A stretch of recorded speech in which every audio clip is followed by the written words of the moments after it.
Hey UH Nation, I'm here in Palm Valley. We just wrapped up week 3. I am here with lead coordinator Eddie Garcia.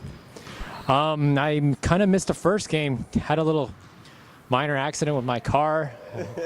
Had a little flat tire, so got here a little late. But it looks like Old School took care of business again. 122-76. Man, they're just rolling this season. Well, right from the jump, specifically for this game, I think they went and knocked down their first 12 field goals. So they started the game 12 for 12 right off the bat. Wow. So right when they got that big lead, it looks like they just kept that cushion throughout the entire game. 122-76.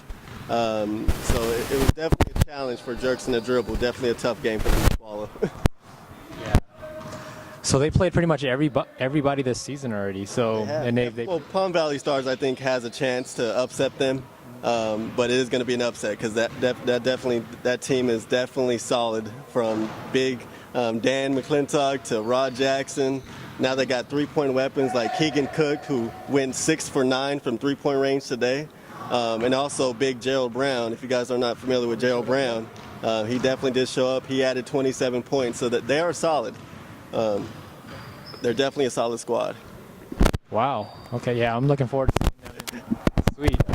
Okay, we'll move to the second game tonight, which was Aero Turbine versus Jerks in a Dribble again. They had a doubleheader tonight since they didn't play last week.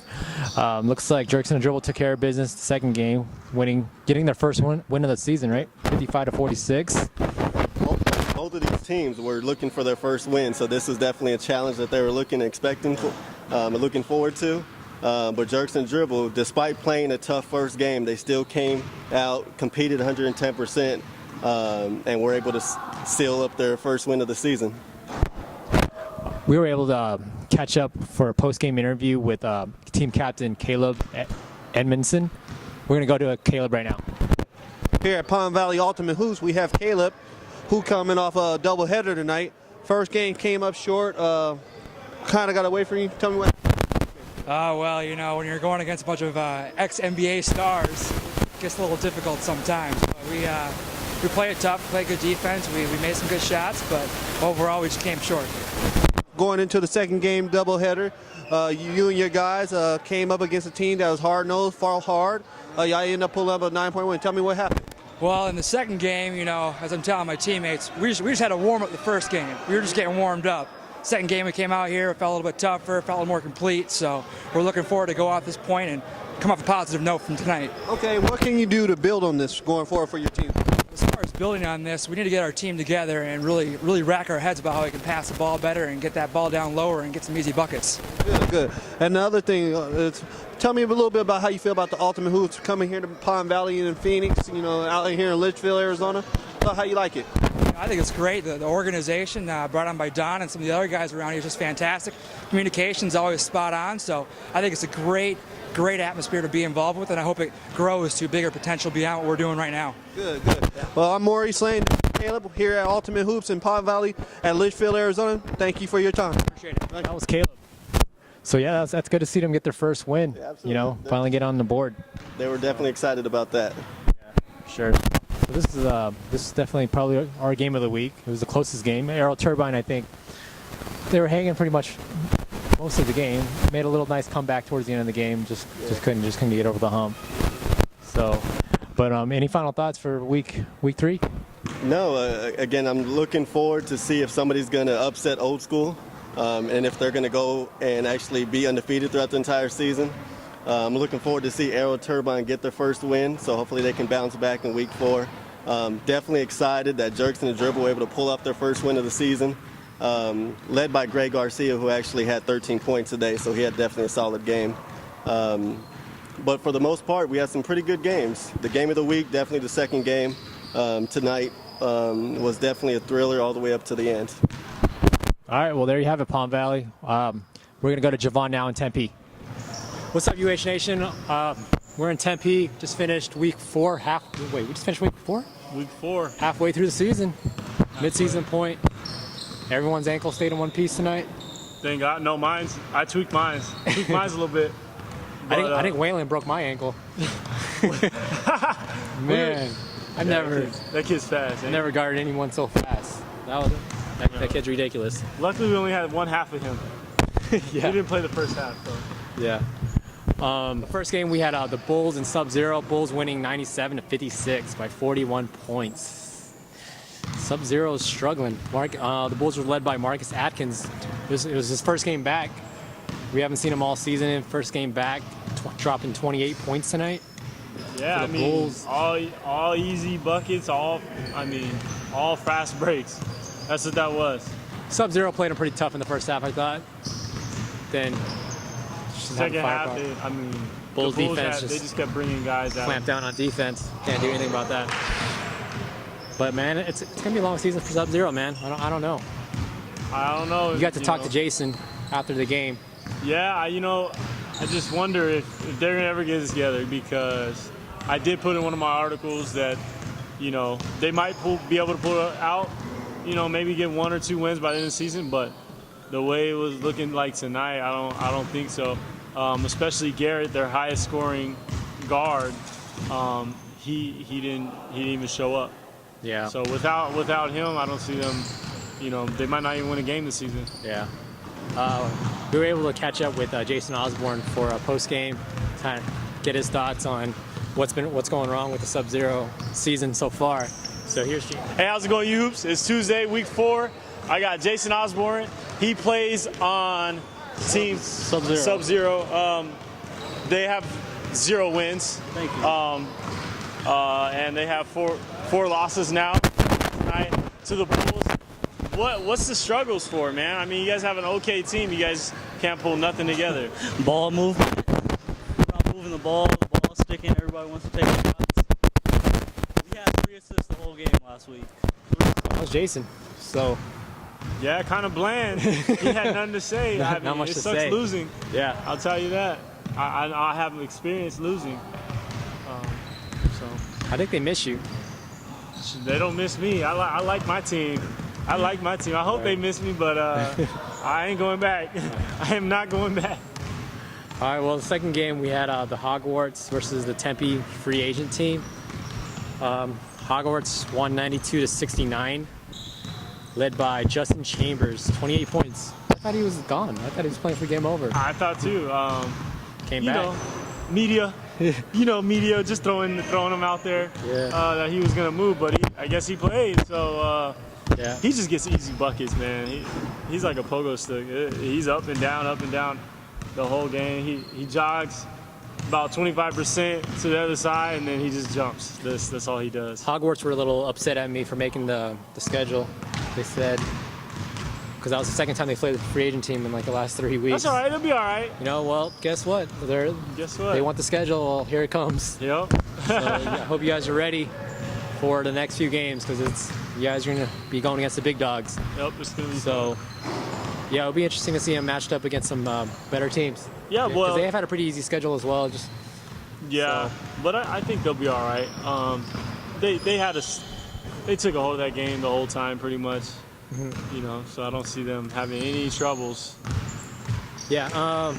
So next game is our game. We had the Avengers versus Boom Shakalaka. We lost 87-34. Yeah. I mean, it shows that we lost by 13, but I think the game was a lot closer. Yeah, it was. I mean, we had 5 it guys. It was within 5 and 8 the whole game. It was whole game. Yeah, it was a really close game. I think our legs just wasn't there the last 10 minutes of the game. Yeah, They kind of pulled away. Fatigue is a mind, body, physicality, everything, and it affects your game. So our guys that usually hit shots, they were short. Rebounding wasn't as aggressive. We just got tired, especially on the defensive end. We couldn't grab a rebound. I'm not gonna take anything from the Avengers. They're a good team, athletic team. They are. They hit the threes when they needed to. Yeah, they're athletic, man. They're real athletic. Yep, that's for sure. I don't know how many offensive rebounds they got, but they probably killed us on the offensive rebounding. I mean, due to us not having a big, it kind of sucks. But with Ryan, Reggie, Chris Hennon, I mean, those are great rebounders. I mean, they were on 3 different teams last season, and they were putting up at least 10 rebounds a game. So now they're all on one team. It was the one game we definitely needed John Williamson in uniform, and oh yeah, unfortunately he couldn't make it tonight.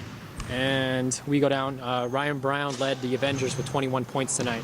So He plays well. yeah, He suits the team really well. Yeah, I he told him does. that. I told him that after the game. He hasn't really, playing out here. He hasn't really found a team, and I think that he found a team now that kind of works with him because he's a big, Yep. and they don't have, they don't have a guy as big as him. yeah, we didn't have an answer for him tonight. He outplayed us tonight, and congrats to them. So But yeah, it was fun. Give us credit too. We Yeah. did well. So yep. Danny played a great game. You played a great game. yeah, JJ. I think, dude, we were routed almost within 4 in the last, I would say, 5 minutes of the game, and that last spurt we didn't have in us. So Just glad we didn't lose by 30. we didn't lose by 30. Yeah, we didn't lose by 70. We won on that Hey, end. we definitely, yeah. We didn't lose by 70. The Mike. Mike Rose. Yeah. I don't know what you was thinking, but I think I hit you with a jumper. Just saying, I didn't know you had to foul me because I grabbed the rebound. So thanks for that rest. I needed it. But no, great game, Avengers. You guys played well. All right, well, that's going to wrap it up for week 4, halfway through the season. So we wish everybody good luck second half of the season. Let's finish strong. And I think by next week, we'll have a big announcement for the playoffs and what we're going to do. Yep. Haven't quite figured it out yet, but once we figure it out, be we'll interesting. definitely, it'll be interesting. It'll be fun, that's for sure. It'll Now be we real have fun. 3 clubs. Three clubs in the tournament, so Yep. it's going to be a fun tournament. Can't wait. So now we'll go to Bourne now in Scottsdale. We just finished Bourne. I'm here with league coordinator Bourne Nub. Man, it was like blowout city tonight in Scottsdale. It was, man. I expected a little more competition. I was actually expecting a lot more closer for every team. It looked like everybody's evenly matched, but Yeah. some teams came out to play, some didn't, man. Yeah.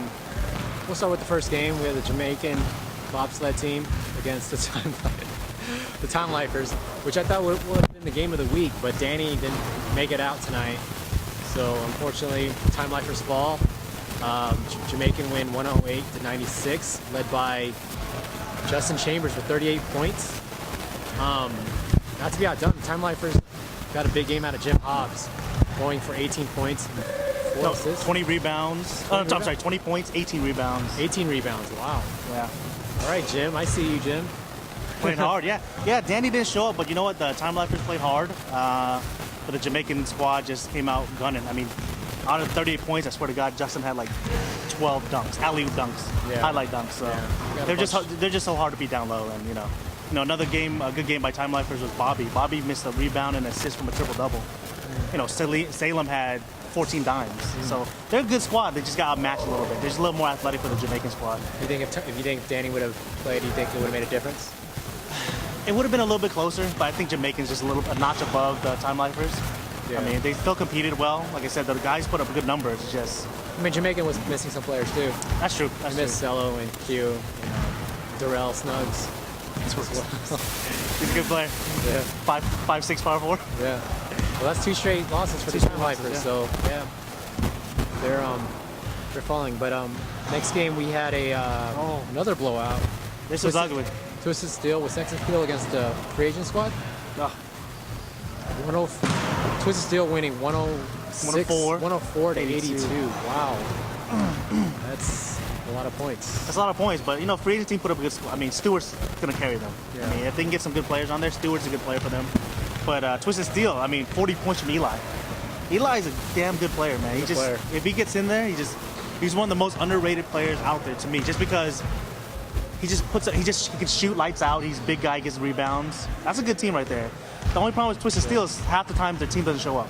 Yeah, but I think tonight they finally you're able to get 5 guys to show up. I think they finally got 5, 6 guys to actually show up, get a rotation going. But that's the only problem. But they played a free agent team. Hopefully this is a good tune-up for them. Going forward, I expect them to kind of play better, but we'll see what happens at the end. Okay. So we had next game we had the Splash Brothers against the Supersonics. Oh, blowout of the night. This was ugly. Splash Brothers winning 104 to 57. The Supersonics are just falling apart at the seams, man. They've lost a couple of their players. Kyle, due to injury, whatever. They haven't played, and it just seemed like they just gave up this game. They were hitting their shots. Defensive Player of the Year candidate Brandon Burden couldn't stop them. They still scored 104 points, but Yeah.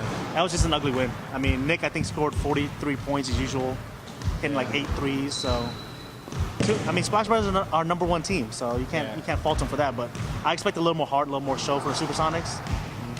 All right, we're gonna go to Brandon now. Kind of figure out what's been wrong with the Sonics this season. So here's Brandon now. We had some guys that don't usually play on our team, and we had a problem with rotations, and the Splash Bros just know how to knock down those shots. So that was just the story of the game. They didn't miss. What's been the? I mean, I know you guys been struggling this year. What do you think's been causing the struggle? We haven't got much offense, but most of it's on defense. You know, last year I know we lost 0-8, but we were like second or first in points allowed. So I mean, we were doing pretty good on defensive end. This year, it really just dropped. And so if we could rotate better and actually get into these offensive players without fouling them, send to a line, give them 3 points, and we might be okay. So are you the best? You're the defensive player of the year? You know, I'm going for it. You know, I play defense. If you got me on tape, you'll see it. But if you put the award out there, I'll go get it. Well, that was Brandon, defensive player of the year, huh? Like I said, man, defensive player of the year. He plays hard. I mean, that's the thing. I think that just the rotation's not there, but Who was he guarding? space. Space. He just guarded space, man. I get defensive player of the year guarding space. But no. I just think that Supersonics. I can't point out what's wrong with them, man. Yeah. They just had no energy today. It's 2-3 weeks in a row now for them. So Yeah. So, and then we had the game of the night. We had the We Dem Boys versus Xover. That was a great game. oh. It was an upset. I thought We Dem Boys would take care of business. You know what? But man. I underestimated crossover a little bit because I said once they lost Fred, once they lost Brandon, I thought they struggled a little bit. First game they did. The last 2-3 games they actually showed up because DeLon Stevens, That kid is the truth. 37 in the first half? points in the first half. And then what did he Crossover finish scored 55. Total. He scored 37 of 55. He ended up with 56 points with? Wow, that has to be the game. That's the high for this year. for this year. I think Yeah. Nick came over to me and made sure that his record still existed. What Like, was Nick's high? I think he's 63, something like that. He's in the six. Nick made sure that DeLon Right. didn't beat his high, so But the crazy thing was they were all layups. It's not like he was hitting jump shots. he was probably 18 for 20. He probably missed 2 shots. He got to the rack at will. At will. He's just so fast. Once he gets the ball from the end zone, he goes in 5 seconds. He's making layups. Yeah. I can't wait to see. Like, I would love to see him and Waylon match up one-on-one in a game. That's gonna be great. That would be. I'd pay to see that. But DeLon, 56 points, man, out of the 98. What can you say? What can you He's say? putting you up 58. I mean, Xover's going to be in it. he one-handedly pretty much took out We Dem Boys. I mean, That was a good team. That's a good team. We Dem Boys is a good squad. You know, and Lavelle's making jump shots down low, getting his layups in. So I mean, they fed off DeLon's energy, and I'm starting to like them a lot more now. I can see him making a second half run now. I DeLon. definitely see that. I mean, it took a few games to get DeLon, I think, playing with these guys. Yeah. It's his first time playing with these guys, but now I think he looks a lot more comfortable out there. Well, For they, sure. they just know to feed him the ball. Yeah. Everybody just get out of the way. I At guess- first, they're trying to figure out their roles. Now their role is to give the ball to DeLon. That's all. yeah, just get out of the way. Just get out of the way. But yeah, I'm happy for them. Yeah, You know, yeah. 'cause I thought it was going to be a long season for Xover, but now they're going to be in the race. So I'm glad. So, that's going to be pretty much the first half of the season. It's been a good first half. Splash Brothers are 4-0, only undefeated teams left in Scottsdale. Jamaican at 3-1, We Dem Boys at 3-1, and then everyone else is pretty close. Yeah, at yeah. 2-2. Yeah, Lifetimers, Yeah. 2-2. You know, Twisted Steel's 1-3.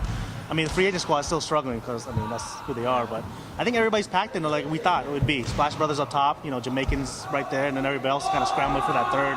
Who's gonna be the third best team out of this league? I think. Was there a team that maybe surprised you in the first half? Or not really? Not really. I kind of expected how this to go. We Dem Boys, I thought they should have won this last game, but Yeah. I expect them to be there. Time Lifers, you know, they're always gonna be in the mix. Twisted Steel is actually the one that surprised me the most, just because I thought they'd be better. Me too. 1-3. Yeah, on paper, the talent's there. The talent's there, but they don't have the players that come through. Yeah, they so just can't. They're not there. that's the only team that surprised me as far as what my predictions were concerned with. But other than that, I think it's played out how I expected it to be. You see a team making a second half run? If Twisted Steel with sex appeal can get all their players, I like them a lot. We Dem Boys, if they can get the rotation a little more tighter, I expect them probably not to lose another game as well too. So Yeah. I think those are top 4 teams: Splash Brothers, Jamaican, We Dem Boys, and Twisted Steel. I don't want to sleep on crossover because they just look so damn good. But I mean, They got that superstar. they got that superstar to feed off of. Yeah, So they should be fine. it'll be a good second half of the season, man. Yeah, looking forward to the tournament. We don't really quite have it figured out yet, but we know Palm Valley is going to be in the mix this year for the tournament. That's true. So we'll have 16 teams for sure. It's looking like maybe top 6 from Scottsdale, maybe top 6 from Tempe, and then 4 from Palm Valley, I'm thinking. But we'll have an official announcement for sure for next week. So stay tuned for that. Any final thoughts for the second half? No, like I said, it's going to be an exciting second half. It's played out like we expected, but anything can happen, man. I'm excited. Oh yeah, we have to make an official announcement. Looks like Nick Tomsik's suiting up for Boom Shakalaka. AKA Staff Brothers. The Staff Brothers. So watch out for the Staff Brothers in the Watch second out. half of the season. We'll keep out. Watch We're out. coming. We're coming for you. We're coming for you, Tempe. So, all right. Well, we'll see you guys.